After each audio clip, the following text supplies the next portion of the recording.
Hello दोस्तों, examination classes में आपका स्वागत है। आज मैं आप लोगों के लिए यूपी पुलिस कंप्यूटर ऑपरेटर का दोस्तों प्रैक्टिस सेट स्टार्ट कर रहा हूं। हाँ दोस्तों, मेरे आप थंबनेल में भी देख रहे होंगे कि आज प्रैक्टिस सेट विथ कॉन्सेप्ट का पहला वीडियो लेके उपस्थित हुआ हूं। हाँ दोस्तों, जैसा कि आप जानते हैं कि लगातार मैं आपको कंप्यूटर ऑपरेटर की क्लासेस देता आया हूं, जिसमें प्रीवियस ईयर पेपर में मैंने 12 सेट दिया है और अभी तक मेरा जो थ्योरेटिकल पार्ट है दोस्तों उसमें 57 मीन्स 57 सेट आपके सामने प्रस्तुत कर चुका हूं। आज से मैं प्रैक्टिस सेट का भी स्टार्ट कर दिया हूं, क्योंकि मेरे अभ्यर्थियों की बहुत डिमांड थी कि सर आप प्रैक्टिस सेट भी साथ में चलाते रहिए दोस्तों।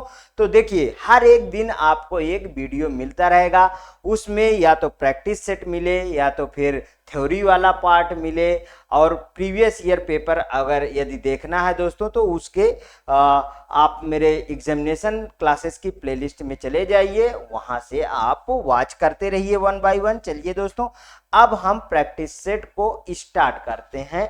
पहला क्वेश्चन रहेगा दोस्तों प्रैक्टिस सेट का। देखिए, 3 तरीके के मेरा प्रैक्टिस सेट में मैं क्वेश्चन लेके उपस्थित आऊंगा।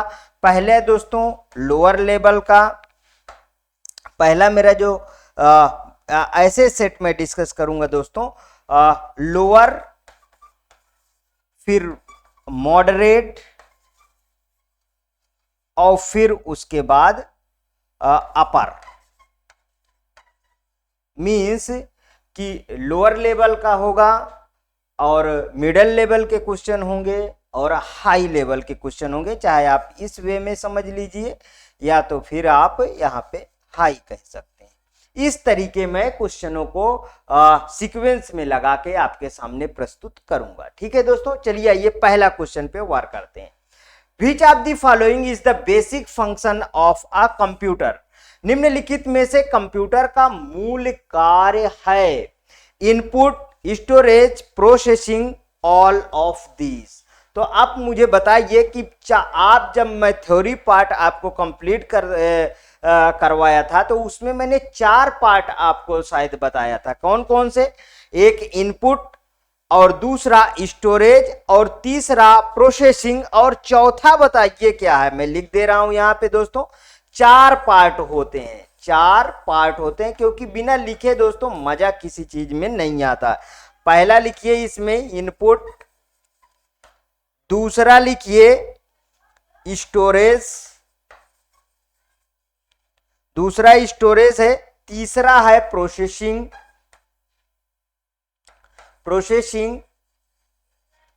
और चौथा है दोस्तों आउटपुट। अब आपको चारों पार्ट पता चल गया। मींस कि दोस्तों इसमें 3 पार्ट तो दिए ही हैं, इसके बाद हमारे पास आउटपुट जो बचता है उसको भी आप इसके साथ अरेंज कर लीजिए। मींस इसका ऑप्शन डी सही होगा कि ऑल ऑफ दीज। समझ में आया पहला क्वेश्चन। नेक्स्ट क्वेश्चन पे चलते हैं। Which of the following statement is the correct about a computer? Computer के बारे में निम्नलिखित में से कौन सा कथन सही है? देख लीजिए दोस्तों, इसके सत्र भी कंप्यूटर के डले रहेंगे, कौन क्वेश्चन कहां पे पूछा गया है। आरआरबी एनटीपीसी 2021 का ये क्वेश्चन है, कंप्यूटर केवल सॉफ्टवेयर से बना होता है, ऐसा क्या मैं पढ़ाया है क्या? नहीं ना। तो देखते ही इसको आप क्यों नहीं आंसर को डिस्कार्ड कर देते हैं। देखिए और चीजें समझिए। कंप्यूटर हॉल में यदि आप बैठे हैं तो और चीजों पे भी ध्यान दीजिए। क्वेश्चन के ऑप्शन को डिस्कार्ड करना सीखिए।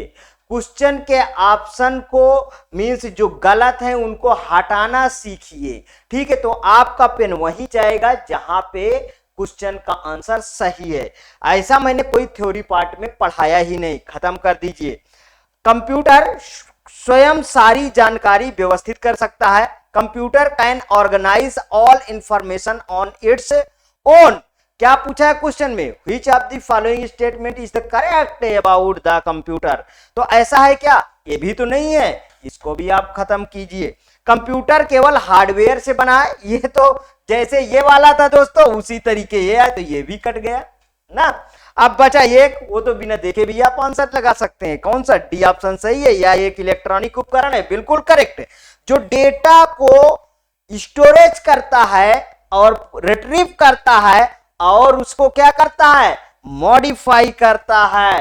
क्या क्या करता है दोस्तों, स्टोरेज करता है। An electronic device that storage retrieves and processing data.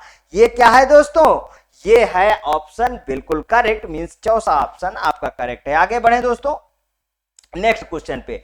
The main part of the computer और कंप्यूटर के मुख्य भाग हैं, कितने भाग होते हैं, कंप्यूटर के मुख्य भाग 6 होते हैं। अब इस क्वेश्चन को छोटा करना पड़ेगा दोस्तों, क्योंकि मुझे इधर स्पेस चाहिए लिखने के लिए। 6 पार्ट होते हैं, तो कौन कौन से 6 पार्ट होते हैं उन्हें भी तो समझना है। चलिए कंप्यूटर के 6 पार्ट, पहला कौन सा, सीपीयू की बात करूंगा। दूसरा इनपुट डिवाइस की बात करूंगा। किसकी बात करूंगा दोस्तों, इनपुट डिवाइस की मैं बात करूंगा। तीसरे पे आउटपुट डिवाइस की बात करूंगा, आउटपुट डिवाइस की बात करूंगा। चौथे पे किसका बात करूंगा, मेमोरी यूनिट की बात करूंगा, मेमोरी यूनिट की बात करूंगा। पांचवें पे आ जाइए, सेकेंडरी स्टोरेज के बात करूंगा, सेकेंडरी स्टोरेज के बारे में बात करूंगा। छठे नंबर पे आ जाइए, कम्युनिकेशन डिवाइस के बारे में बात करूंगा, कम्युनिकेशन डिवाइस के बारे में।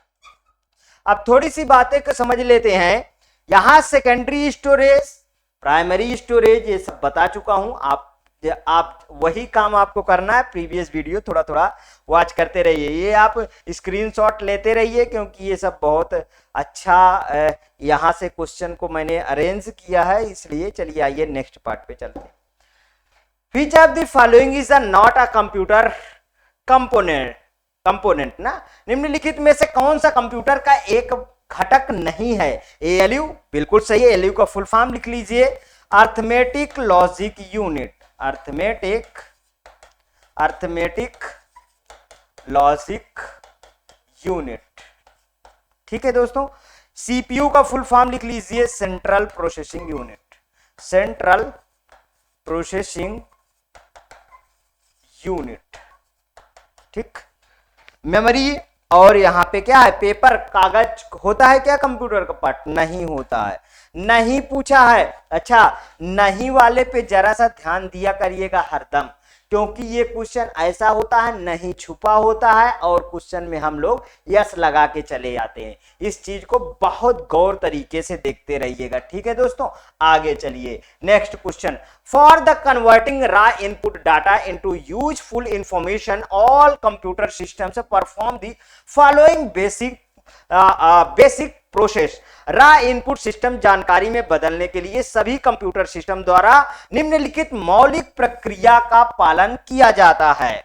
Input, storage, process, output, control. दोस्तों ये बिल्कुल करेक्ट है, पहले ही ऑप्शन में देखिए, input, storage, process, output, control, बिल्कुल सही है।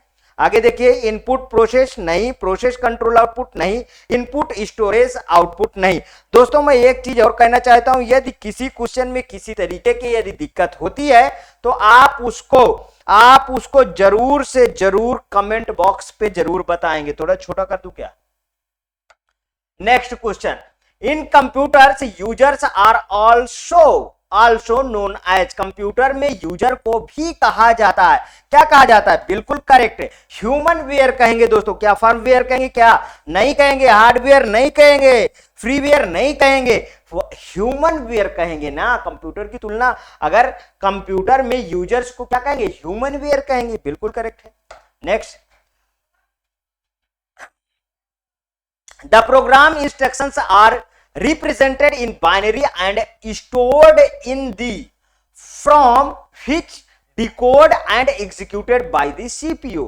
प्रोग्राम के निर्देशों को बाइनरी में दर्शाया गया है और में संग्रहित किया गया है, जिसमें से वे सीपीयू द्वारा प्राप्त, डिकोड और निष्पादित किए जा सकते हैं। मींस की डिकोड और एग्जीक्यूटेड किए जा सकते हैं। कौन सा, किस पार्ट में होगा, memory and chip control unit. दोस्तों जाहिर सी बात है कि मेमोरी में होगा।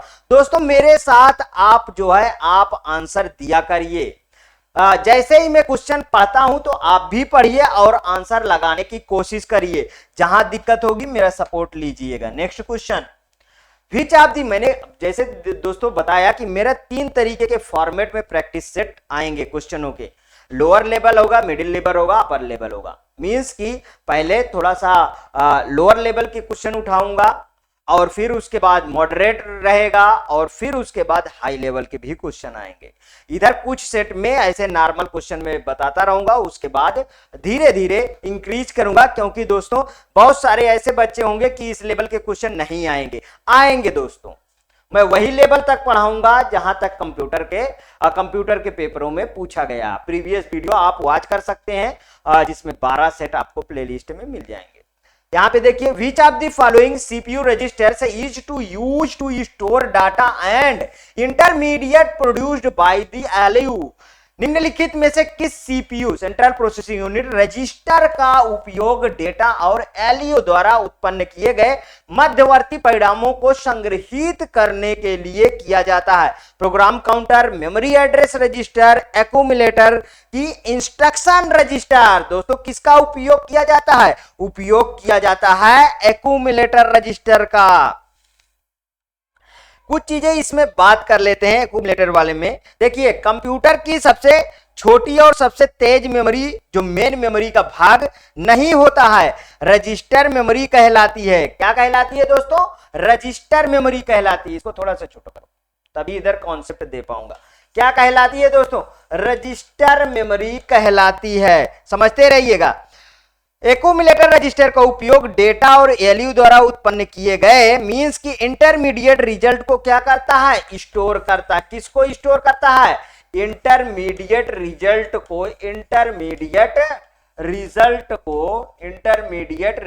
को क्या करता है? स्टोर करता है। अब देखिए, सीपीयू में यूज होने वाले रजिस्टर कौन कौन से हैं उनको देखिए। कौन कौन सीपीयू में यूज होने वाले रजिस्टर कौन कौन से? एक्यूमुलेटर, डाटा रजिस्टर, इनको सबको नोट करिए, अपने फेयर कॉपी पे लिखा करिए। एड्रेस रजिस्टर,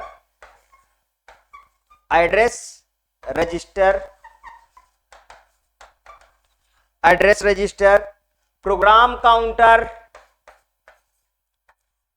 प्रोग्राम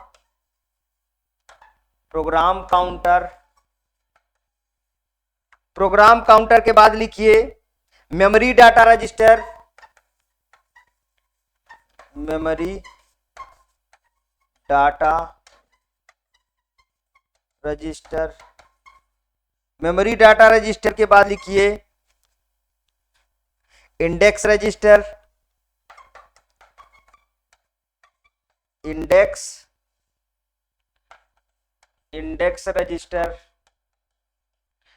रजिस्टर के बाद लिखिए memory buffer register,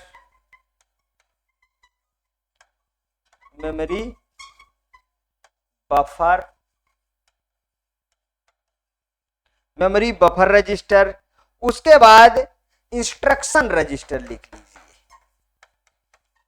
instruction register. अब समझ में बातें आई? मैंने इतना सारा लिखा दिया हूं, इसको आप नोट कर लीजिए, यहां पे आ जाए। तो मतलब तीसरा ऑप्शन सही है। नेक्स्ट क्वेश्चन पे आ जाते हैं। A person is the called computer literate if he she is just able to.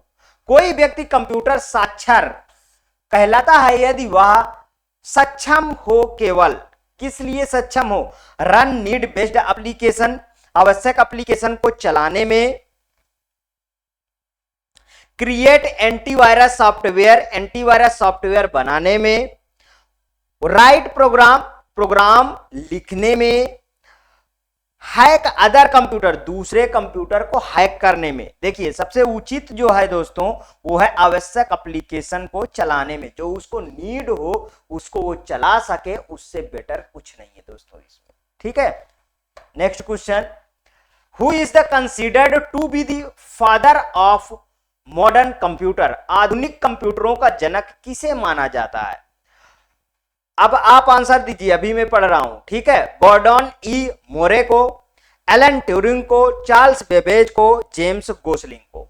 तो दोस्तों यहां पे ऑप्शन है एलन ट्यूरिंग को। अब आप कहेंगे सर चार्ल्स बेबेज को क्यों नहीं, इसका भी तो रीजन दीजिए।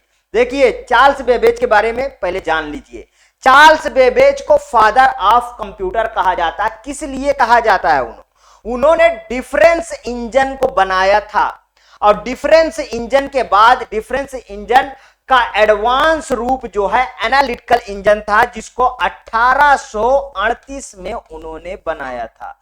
पहले क्या बनाया? डिफरेंस इंजन, डिफरेंस इंजन, उसके बाद इसका एडवांस्ड रूप क्या बनाया? एनालिटिकल इंजन, एनालिटिकल इंजन, जिसमें दोस्तों गियर एंड सॉफ्ट लगे थे। लेकिन यहां who is the consider to the father of modern computer है, यहां क्या बदल गया? Modern computer. और ये क्या है दोस्तों? ये फादर ऑफ कंप्यूटर है, फादर ऑफ कंप्यूटर, ठीक है दोस्तों आज इन्हीं की देन है, आज इन्हीं की देन है जो कंप्यूटर को आप इतनी अच्छी तरीके से और इतने सस्ते और इतने छोटे, और कहिए दोस्तों कि जितनी भी बातें कहूं मैं कम है, वो इन्हीं की देन है, चार्ल्स बेबेज की देन है। ठीक है, मैंने 2 तथ्य बता दिया है, इसको आप समझ लीजिए। मॉडर्न कंप्यूटर एलन ट्यूरिंग को कहा जाता है। ये मॉडर्न कंप्यूटर, कभी भी कंफ्यूज मत हो रहिएगा, इसीलिए मुझे इसमें डिटेल देना पड़ा। जेम्स गोसलिंग तो जावा के जन्मदाता है दोस्तों, जावा लैंग्वेज के जन्मदाता है, समझ में आया? जावा लैंग्वेज के जन्मदाता है जेम्स गोसलिंग। एलन ट्यूरिंग के बारे में दोस्तों अब बात करेंगे। देखिए एलन ट्यूरिंग को आधुनिक कंप्यूटर का जनक कहा जाता है। इनका जन्म जो है 23 जून 1912, 23 जून 1912 को दोस्तों इंग्लैंड शहर में हुआ है। कहां पे दोस्तों? इंग्लैंड शहर में हुआ है। इन्होंने ट्यूरिंग मशीन का आविष्कार किया है। किसका आविष्कार किया है दोस्तों? ट्यूरिंग मशीन का, ट्यूरिंग मशीन का इन्होंने आविष्कार किया है, जो एल्गोरिदम और कैलकुलेशन की अवधारणा के लिए पूरे वर्ल्ड में जो है विख्यात थी। किसके लिए? एल्गोरिदम और कैलकुलेशन के लिए पूरे विश्व में विख्यात थी, इसलिए उन्हें मॉडर्न ऑफ कंप्यूटर का जनक कहा गया। यह क्वेश्चन शायद आपको फुल एंड फाइनल तरीके से समझ में आ गया होगा। अब मुझे आगे चलना चाहिए। ओके दोस्तों, अगला देखिए, which of the following is or not valid characteristic of a computer system. निम्नलिखित में से कौन से कंप्यूटर सिस्टम के मान्य विशेषताएं नहीं हैं? बौद्धिक स्तर, अकाउंटेबिलिटी, वर्सेबिलिटी, डिलीजेंस। दोस्तों ये तो आईक्यू वगैरह तो होता ही नहीं है, अकाउंटेबिलिटी कुछ होती ही नहीं है, वर्सेबिलिटी होती है और डिलीजेंस होता है। मींस कि पहला और दूसरा नहीं होगा और तीसरा और चौथा होगा। अब मैं वो चार्ट प्रोवाइड करता हूं कि कौन कौन से होंगे। ठीक है, इसका थोड़ा सा छोटा करके फिर से आगे बढ़ाता हूं, और इसमें नोट करिए दोस्तों क्या क्या होता है। मींस कि वैलिड क्या है, ठीक है, वैलिड के बारे में लिखिए। वैलिड में पहला लिखिए स्पीड, दूसरा लिखिए एक्यूरेसी, तीसरा लिखिए इसमें डिलीजेंस, डिलीजेंस के बाद लिखिए वर्सेबिलिटी,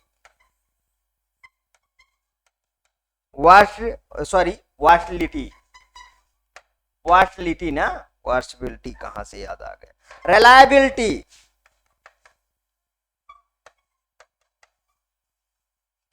रिलायबिलिटी के बाद लिखिए ऑटोमेशन, ऑटोमेशन के बाद लिखिए स्टोरेज कैपेसिटी, स्टोरेज कैपेसिटी,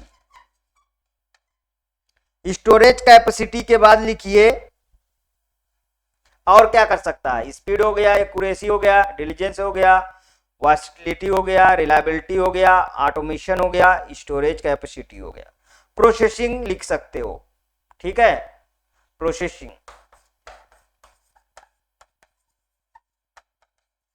ठीक, बस नेक्स्ट आगे देखिए, dash shows how operational attributes linked together and contributes toward realizing the computers। एक डैश दिखाता है कि कैसे परिचालन विशेषताओं को एक साथ जोड़ता है और कंप्यूटर को साकार करने में योगदान देता है। Components design, computer architecture, computer working, computer organisation. बिल्कुल करेक्ट दोस्तों, कंप्यूटर ऑर्गेनाइजेशन इसका आंसर सही होगा, क्योंकि दोस्तों कंप्यूटर ऑर्गेनाइजेशन एक ऐसी प्रोसेस या प्रक्रिया है जो कंप्यूटर आर्किटेक्चर की ही तरह होती है, ये भी आप जानते हैं। इसमें कंप्यूटर आर्किटेक्चर को रियलाइजेशन करने के लिए ऑपरेशन एट्रीब्यूट को एक दूसरे से क्या किया जाता है दोस्तों, ऐड किया जाता है। ध्यान रखिएगा, एक दूसरे से ऐड किया जाता है। A dash is the conceptual design and fundamental operation structure of a computer system. एक कंप्यूटर सिस्टम की वैचारिक डिजाइन और मौलिक परिचालन संरचना है।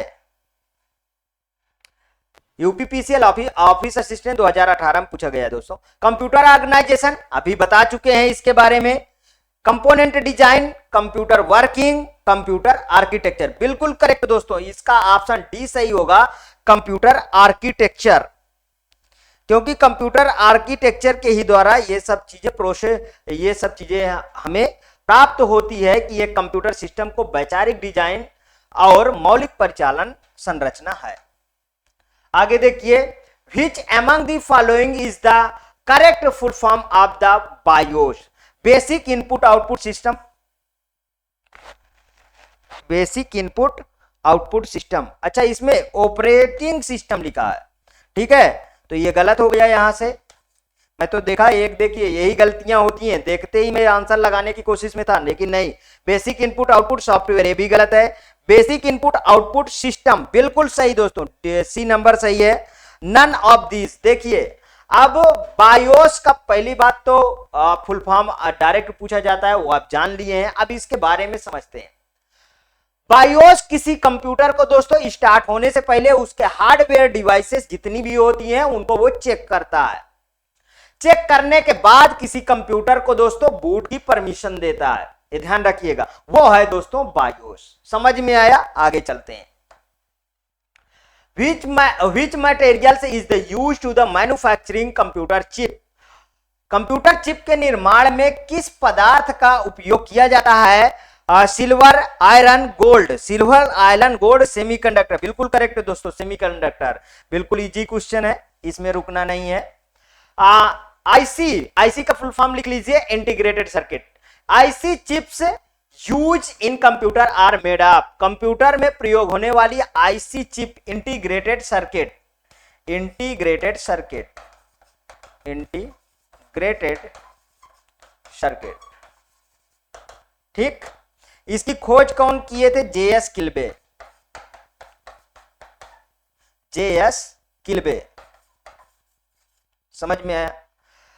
आईसी चिप बनी होती है, किसकी बनी होती है? Silicon, chromium, lead, silver. बिल्कुल करेक्ट है, पहला ऑप्शन ही सही है।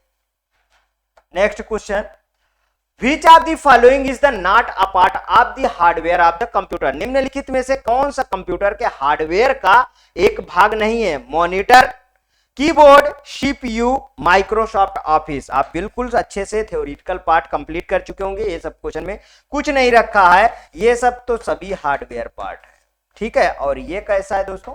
ये सॉफ्टवेयर पार्ट है। अब देखिए, आज का मेरा ये क्वेश्चन यहीं तक था। 20-20 का सेट लेके मैं आऊंगा दोस्तों आपको प्रैक्टिस सेट में, और बर्डन भी ज्यादा नहीं दूंगा।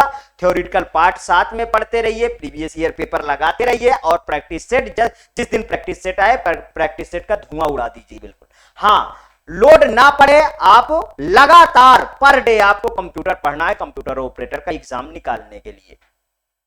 कुछ दोस्तों, कुछ लोगों का और डिमांड था कि सर जीके वगैरह के बारे में भी कुछ आप डिस्कस कीजिए।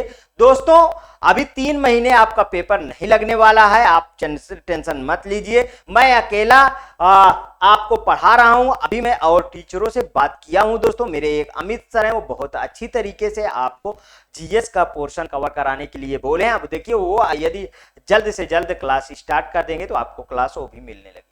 ठीक है दोस्तों। हाँ, यदि आपको पहला जो है प्रैक्टिस सेट अच्छा लगा तो प्लीज और प्लीज मेरे एग्जामिनेशन चैनल को सब्सक्राइब करिए, मेरा वीडियो लाइक करिए, ज्यादा से ज्यादा दोस्तों में शेयर करिए। हाँ, अपनी प्रतिक्रिया हर एक वीडियो में आपको बताना है कैसा लगा कैसा नहीं लगा, क्योंकि आप जानते हैं कि फ्री इनिशिएटिव ये क्लास है दोस्तों, सिर्फ आपके कमेंट बेस ये क्लास चलती है बस। ओके दोस्तों, थैंक यू।